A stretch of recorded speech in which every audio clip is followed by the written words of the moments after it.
Bismillahirrahmanirrahim. Al-hikmatu minal haidi. Hikmah dari haid.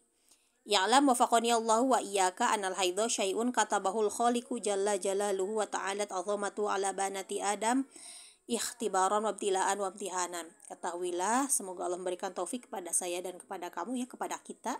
Sesungguhnya haid itu adalah sesuatu yang telah dituliskan, telah ditetapkan oleh Sang Maha Pencipta yang maha mulia dan maha agung kepada anak keturunan wanita Nabi Adam, sebagai bentuk ujian, sebagai bentuk cobaan, sebagai bentuk ujian. Intinya sama aja, ikhtibaron wabtilaan wamtihanan itu sama artinya, ujian.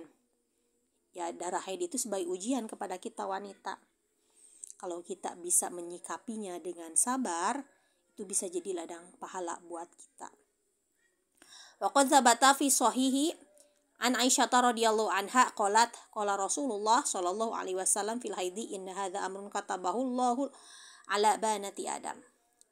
Dan telah ditetapkan dalam kitab Sahih Bukhari Muslim dari Siti Aisyah radhiyallahu anha qalat, telah berkata Siti Aisyah, qala, telah berkata Rasulullah sallallahu alaihi wasallam fil haidi, dalam permasalahan haid. Inna hadza amrun katabahu Allahu ala banati Adam. Sesungguhnya haid itu adalah perkara yang telah ditetapkan oleh Allah Subhanahu wa taala kepada anak perempuan keturunan Nabi Adam. Nah, ini adalah perkataan Nabi Muhammad menenangkan Siti Aisyah, karena Siti Aisyah bersedih ketika beribadah haji, Siti Aisyah malah haid, sehingga tidak bisa melaksanakan tawaf, karena tawaf harus suci dari hadas kecil dan hadas besar. Nah, Nabi Muhammad menenangkan dan dengan mengatakan bahwa ini sesungguhnya ada perkara yang telah ditetapkan oleh Allah kepada anak perempuan keturunan Nabi Adam. Ini adalah ketetapan dari Allah, ini adalah takdir dari Allah kepada anak perempuan Nabi Adam, dan karena ini telah ditetapkan Allah, kita harus menerimanya dengan sabar. Dan ini darah haid inilah sebagai bentuk ujian kepada kita, kaum hawa, kaum wanita. Karena kalau keluar darah haid itu Masya Allah ya, sakit perut, sakit kepala, tubuh nyeri, kemudian emosi juga tidak stabil. Nah, itu bagaimana kita menyikapinya? Gitu. Bisa tidak kita bersabar ketika kondisi kita sedang haid diberikan rasa sakit gitu. Nah, kalau misalkan kita bersabar, tentu itu menjadi ladang pahala untuk kita. Ada yang mengeluh kalau sedang haid itu ibadah berkurang nih, gak bisa sholat, gak bisa puasa gitu. Padahal sebenarnya tidak sholatnya, tidak puasanya wanita haid itu juga ibadah.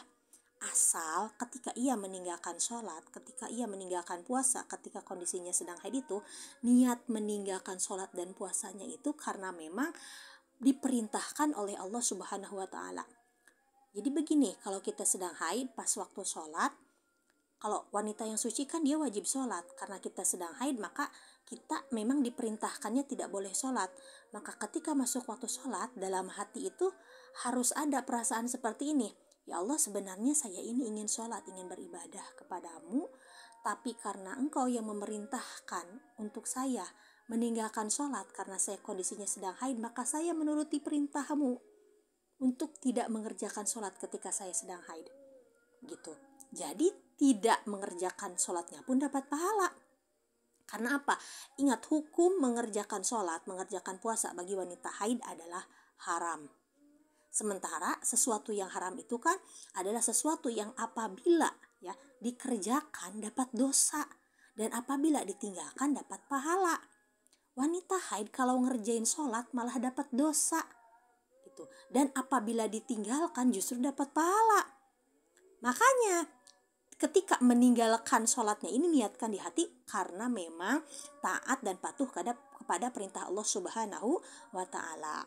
Kalau ada wanita yang meninggalkan sholatnya karena memang sebenarnya dia malas sholat dan kebetulan lagi haid, berarti kan niat di hatinya emang karena malas sholat aja. Nah, itu beda lagi. Karena niat di hatinya bukan karena menjalankan perintah Allah, karena memang dia malas sholat aja.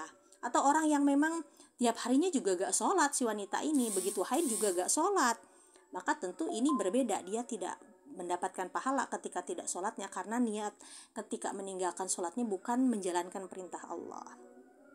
Sekian untuk kali ini, semoga bermanfaat dan mudah difahami.